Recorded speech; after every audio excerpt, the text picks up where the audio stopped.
মোহাম্মদপুর ৩ রাস্তার মোড় থেকে বছিলা পর্যন্ত রাস্তা মেরামতের টেন্ডার হয়ে গেছে।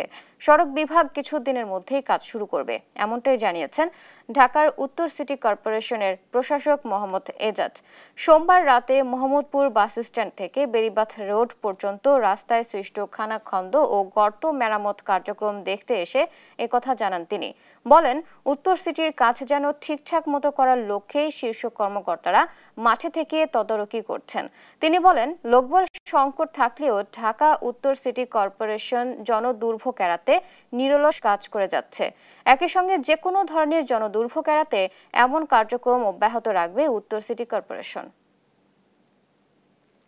ব্রিজ হয়ে যে রাস্তাটা, এটা রোডস এন্ড হাইওয়ের রাস্তা, তো স্বাভাবিকভাবে আমরা আমাদের ওইখানে ইনভেস্ট করার কিংবা কাজ করার ক্ষমতাটা আমাদের নাই, রাস্তা যেহেতু আমাদের না।